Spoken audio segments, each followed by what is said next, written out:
Radio. ¿Cómo están, amigos? Excelente inicio de semana, lunes 20 de diciembre. ¡Wow! Se nos fue el año así de volada. ¡Wow, wow, wow, wow! Ya se acabó la quincena, ya se acabó el aguinaldo, ya nomás nos queda la Navidad y el Año Nuevo. Posaditas, hay posaditas, y como hay pachangas, a su madre, adiós COVID, hay pachangas para todos, hay 15 años, bodas, bautizos, convivios navideños, no, es una chulada esto, cómo nos estamos divirtiendo. Por ahí me escribió un usuario y dijo, Troll, no me gusta que hables del COVID. Dije, fíjense que nunca he entendido cómo es posible que los negacionistas se llamen anti-AMLO, porque el primer negacionista de la pandemia es el propio AMLO. Y bueno, pues yo los respeto, la verdad es que los respeto, cada quien tiene la libertad.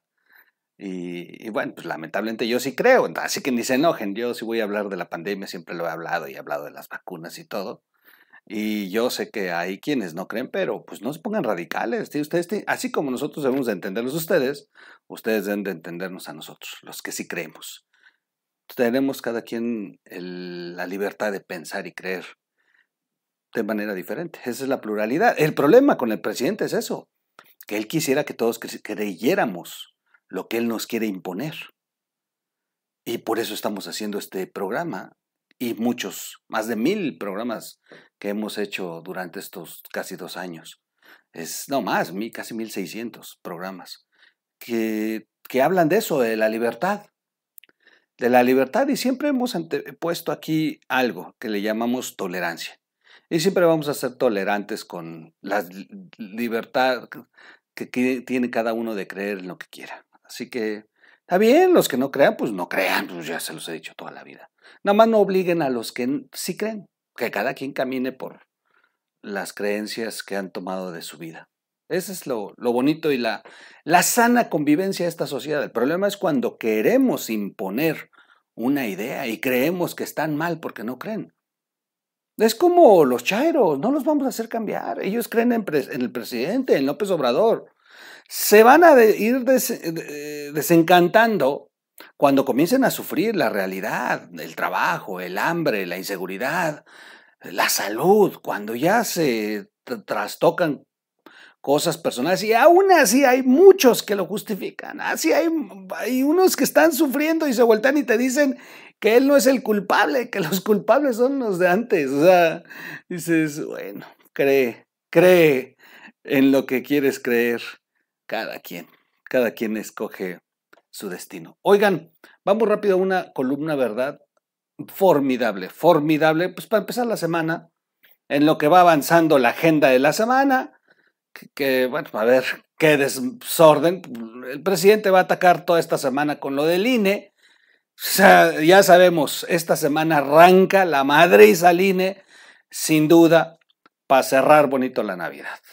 Así que creo que va a ser el tema primordial de esta semana, los que vamos a defender al INE y los que lo van a atacar con todo, y comenzando desde el presidente. Así que bueno, mientras va evolucionando esta mañana, este día, con la agenda que impone López Obrador a los medios, vamos a platicar de esta columna que me gusta por un tema. ¿Es en verdad la cuarta transformación? Y no por el tema de que no han transformado nada. Sí se podría hablar de una cuarta transformación, no de una cuarta, sino de una transformación, sí, una transformación en negativo. O sea, han transformado todo lo que era bello y positivo en una basura y en un desastre. Eso sí podría ser una transformación, pero ¿es la cuarta? ¿Es de verdad esto equiparable? Claro que no, nos lo vamos a responder, pero tampoco sería si López Obrador de verdad lo hubiera hecho bien. Está muy interesante cómo está esta columna. Vamos a leerla para ir entendiendo algo que de verdad es un madrazo brutal para los que han equiparado los cambios sociopolíticos de este país en diferentes etapas de transformación. Esta es una propuesta muy interesante y nace del CONACYT, de científicos que de verdad personas que sí les camina la ardilla. Así que vamos a ver cómo está esto. En medio del debate político sobre el conflicto en el CIDE, a propósito de el Centro de Investigación y Docencia Económicas, que detonó las formas y represalias contra la comunidad académica de José Romero, nombrado por la directora del CONACYT y a quien se le ha señalado como muy amigo del esposo de la directora del CONACYT, que esa es la razón del que esté ahí, como es su atribución. María Elena Álvarez, la directora del CONACYT, un viejo texto escrito por el funcionario ha comenzado a circular ampliamente, fíjense. Desde un punto de vista académico es muy sólido y persuasivo, pero si se analiza bajo los parámetros del presidente Obrador, el ensayo es un desafío al proyecto de nación que tendría que culminar en su cese. Interesante. Es una columna, es un texto que está circulando de José Romero, que dentro de este problema que traen ahí los estudiantes para pedir su cabeza, pues resulta que el texto, cuando lo analizas, se contrapone a todo el proyecto ideológico de López Obrador. Tira a la basura la famosa cuarta transformación, sí. El nuevo director del CIDE, que están defendiendo la directora del CONACYT y toda la 4T. Él tiene un texto muy interesante, además muy interesante, muy brillante, que dejaría a López Obrador sin la posibilidad de llamarla cuarta transformación. ¡Wow! El ensayo fue publicado en el trimestre económico del Fondo de Cultura Económica en la edición de abril a junio de 1999, intitulado El Holocausto y su secuela, la Revolución Mexicana de 1910. Desde su marco analítico, Romero, el director hoy del CIDE, es contundente. De no haberse dado la revolución de 1910, el proceso de acumulación de capital habría seguido su curso. El paso de los años se habría agotado el excedente de mano de obra, los salarios habrían comenzado a subir, se habría expandido el mercado interno y habríamos pasado de ser exportadores de materias primas a exportadores de bienes manufacturados intensivos en capital. A ver, ¿de qué estamos hablando? Si no se hubiera dado la Revolución Mexicana, hoy México sería diferente. ¿Cómo era la economía antes de la Revolución Mexicana? El peso valía lo mismo que el dólar. El peso valía en su peso real. De hecho, se acuñaban las monedas en plata y tenían valor inclusive. Teníamos una industrialización más avanzada que muchos estados del norte de México. México llegó a tener avances tecnológicos más importantes que el propio Estados Unidos. Las vías férreas, los puertos, las fábricas que estaban exportando textiles, aceites. Había un florecimiento. Hay ciudades de hace 100 años en los que no se usaban guaraches ni calzón de manta. No. Usaban ropa al estilo París. Estamos hablando de municipios que a lo mejor hoy, ninguno, a menos que seamos de por ahí, lo conoceríamos. Por ejemplo, la ciudad de Tlaxiaco. Es una ciudad que hoy es un pueblo fantasma, pobre, empobrecido, o sea, brutalmente, con unas carencias terribles, pero hace más de 100 años.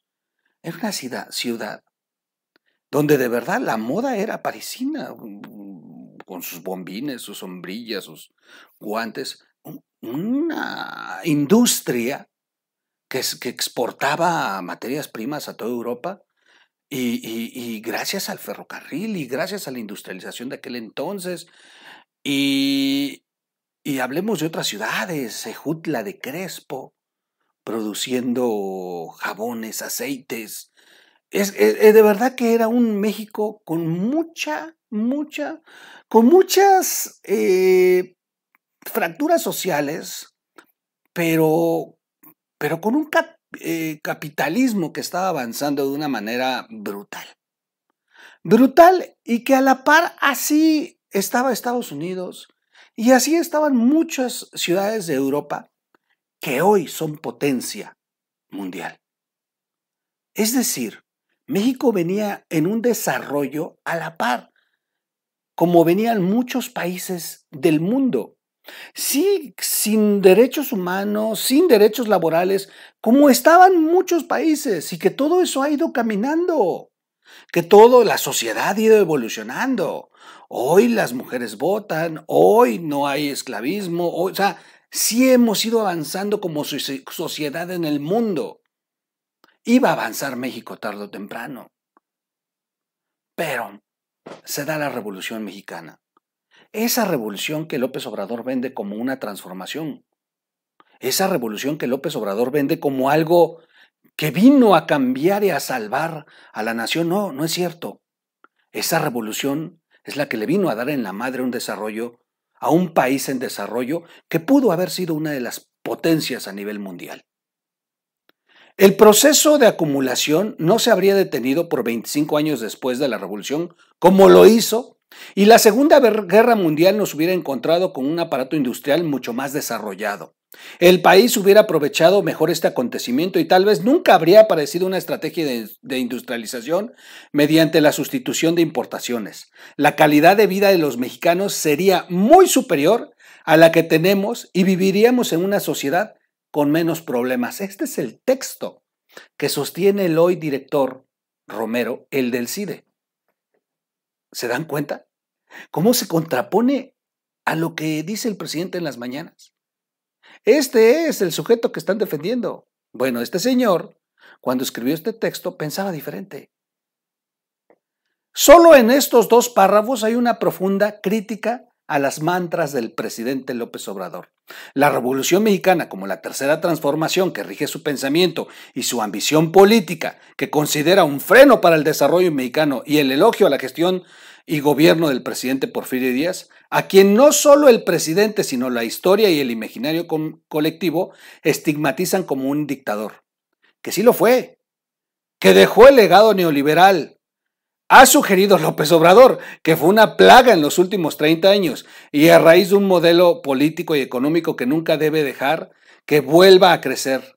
También a su modelo alterno de desarrollo, la política de sustitución de importaciones, el desuso desde finales de los 60s y los 70s. Romero, el director del CIDE, hoy cuestionado director del CIDE, escribió el ensayo cuando era profesor en el Centro de Estudios Económicos del Colegio de México. Una institución buena que no se corrompió durante los años del neoliberalismo ante los ojos de López Obrador, pues no lo ha criticado. Ubica a los presidentes Benito Juárez, Sebastián Lerdo de Tejada, Porfirio Díaz y Manuel González como los defensores del proyecto liberal. También a Porfirio Díaz, claro que sí.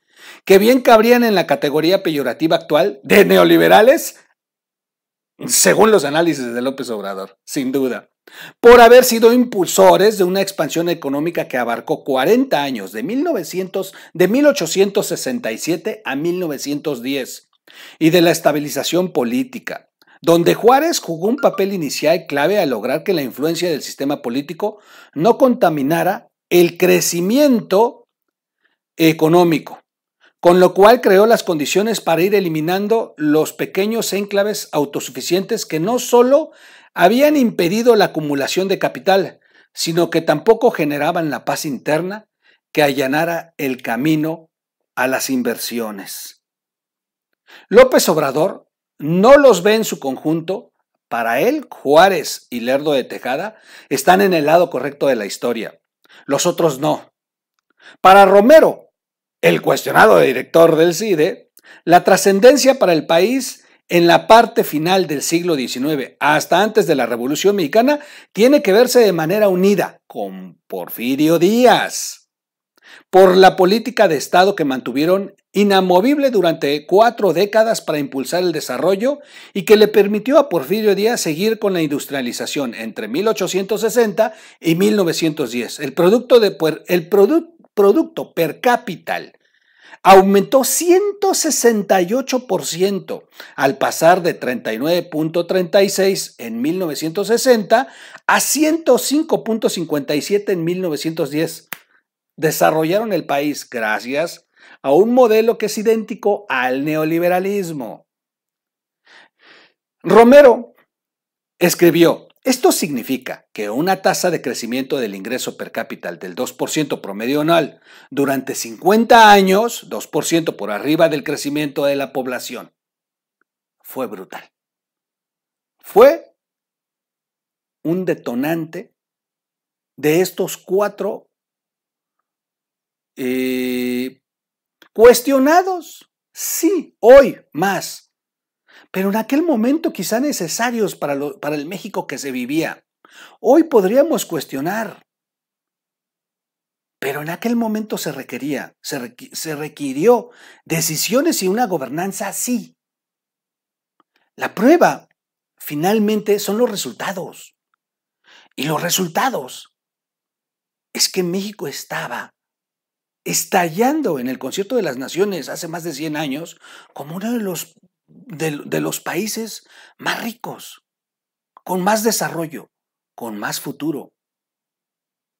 Pero teníamos que salir con nuestras ideas de siempre y lo echamos a perder, peleándonos como siempre, por poder, por una revolución burguesa, como le llaman algunos historiadores, y una revolución que al final nadie entendió y que la terminaron ganando los militares. Sí, esos que López Obrador hoy ha empoderado.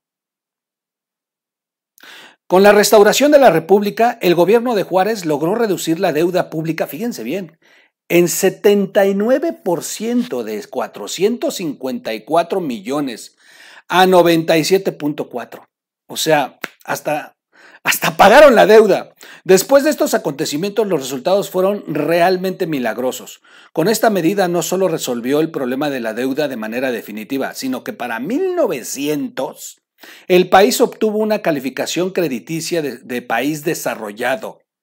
Así, de ese nivel. Añadió en el ensayo Romero, el director cuestionado. Sin embargo, subrayó todo esto, terminó abruptamente con el proceso revolucionario de 1910. Sí, esa revolución que López Obrador dice que es la tercera transformación.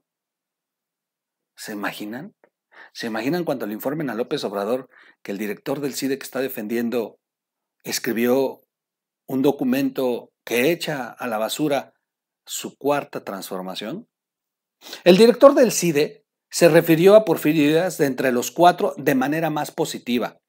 Con Porfirio Díaz el país se estabilizó políticamente, recordó, entre 1876 y 1911. Solo 2 hombres ocuparon la presidencia, Manuel González durante un periodo presidencial de 1880 a 1884 y Porfirio Díaz, el resto, del 76 al 80, del 84 al 911. Con la estabilidad vino la pacificación y más tarde la calma.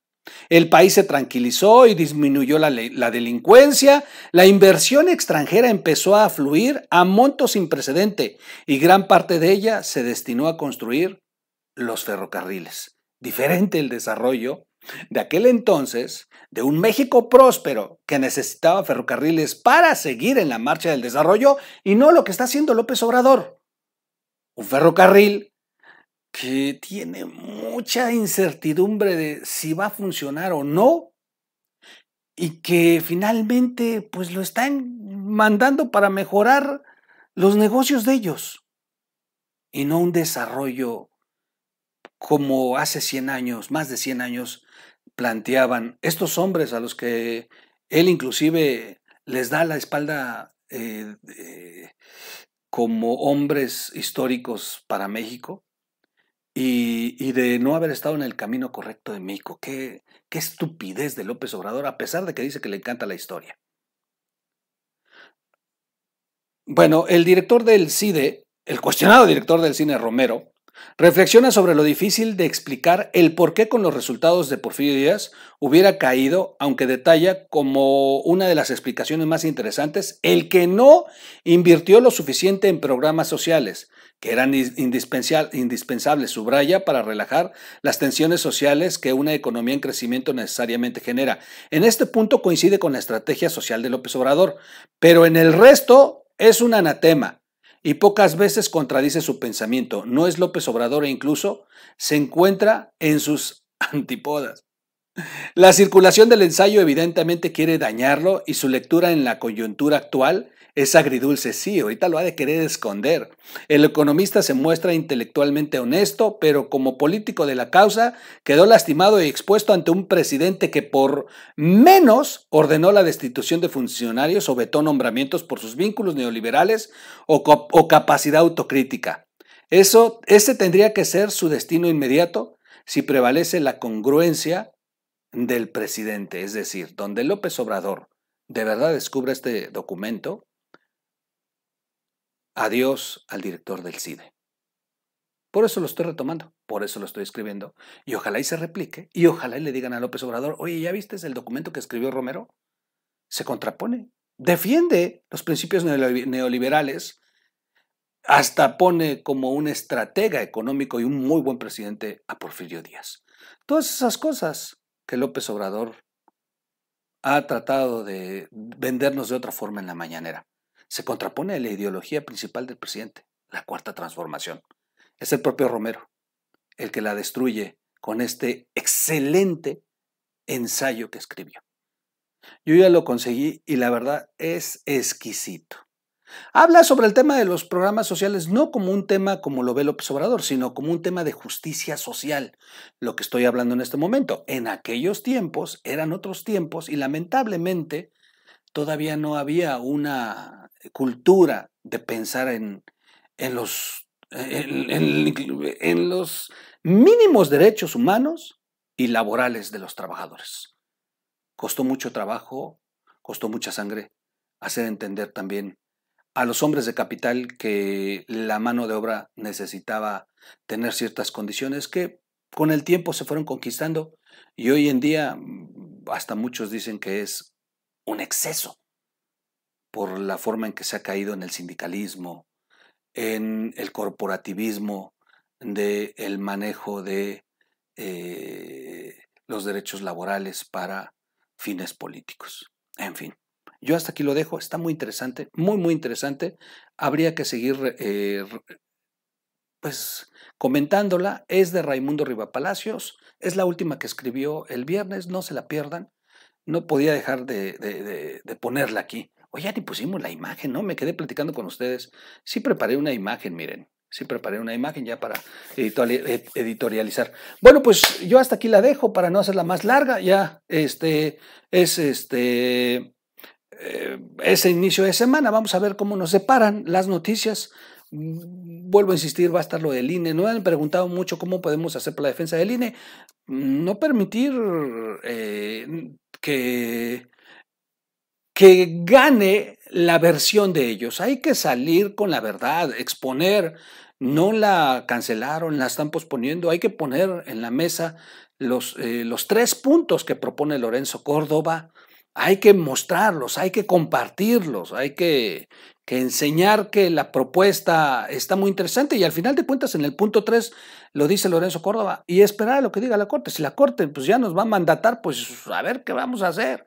Y como lo dijo, a partir de 2022 tendremos que entonces hacer pues economías para buscar armar una bolsa que nos permita hacer este procedimiento de revocación. Pero para esa bolsa necesitamos tiempo. Por eso es que la están posponiendo. Vamos a estar todos muy pendientes y yo los veo en un siguiente video. Soy su amigo Miguel Quintana del Troll. Búsquenos como O Radio en las plataformas para ese fin y comparte el video, suscríbase, y haga lo último de este año, suscríbase, por lo menos denle like y recuerde que aquí hemos dejado de pedirles que donen, ya no hay ni una cuenta, ya no hay ningún PayPal, no, porque las cosas están bien difíciles como para que todavía los estemos desangrando con la monetización que nos dan en esta plataforma de YouTube cada vez que aparece un comercial, con eso es suficiente para poder costear el internet, las luces y bueno, pues algo puede dejarnos a todos apoyarnos. Ustedes apóyennos con su like, compartiendo el canal y suscribiéndose. Gracias. Vámonos. Nos vemos en un siguiente corte.